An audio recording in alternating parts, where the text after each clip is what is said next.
Israel और Hamas के बीच आज युद्ध विराम का तीसरा दिन और तय शर्तों के मुताबिक हमास ने 4 विदेशी नागरिकों समेत इजरायल के 13 और बंधकों को रिहा कर दिया है। इसके साथ ही इजरायल ने फिलिस्तीन के 39 कैदियों की रिहाई की है। बंधकों और कैदियों की अदला बदली की ये दूसरी किश्त है, लेकिन हमास ने इजरायल पर गंभीर आरोप लगाए हैं। क्या है ये पूरा मामला, देखिएगा रिपोर्ट।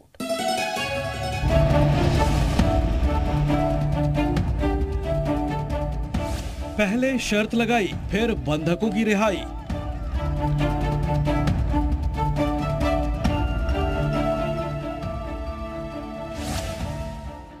बंधकों की रिहाई जारी, हमास के नए प्लान की बारी।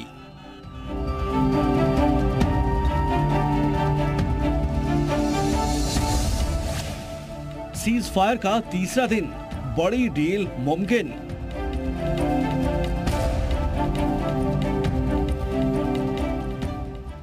अब तक तो सब कुछ ठीक चल रहा है। अब तक हमास भी अपनी शर्तों के मुताबिक बंधकों की रिहाई कर रहा है, तो वहीं इजरायल भी कैदियों की रिहाई का सिलसिला जारी रखे हुए है। इसी कड़ी में हमास ने आज फिर 13 इजरायली और 4 विदेशी बंधकों की रिहाई की है। मिस्र और कतर की मध्यस्थता के बाद हमास और इजरायल के बीच डील हुई है, जिसके तहत हमास एक बंधक को छोड़ेगा तो इजरायल फिलिस्तीन के 3 कैदियों को रिहा करेगा। तो अब इजरायल ने सीज फायर के तीसरे दिन यानी आज फिर से 39 फिलिस्तीनी कैदियों की रिहाई की है। इधर हमास ने एक बार फिर से अपनी शर्तों को दोहराया है। हमास ने ये साफ किया कि यूएन समेत दुनिया से पहुंच रही मदद को गाजा के सभी इलाकों तक पहुंचने दिया जाए।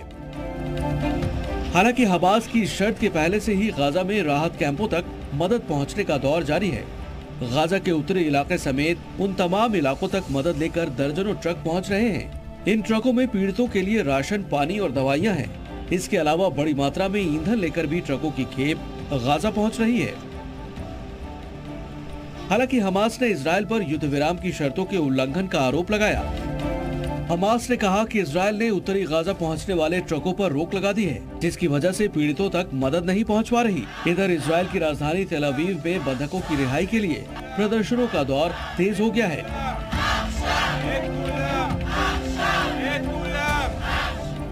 प्रदर्शनकारियों ने पैदल मार्च निकाला और इजरायल के प्रधानमंत्री नेतन्याहू के खिलाफ नारेबाजी की।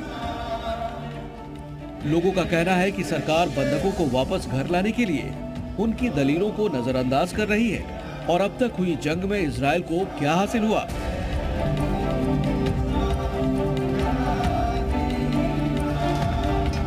हमास की नई शर्तों और आरोपों के बाद एक बार फिर से जुबानी जंग तेज हो गई है।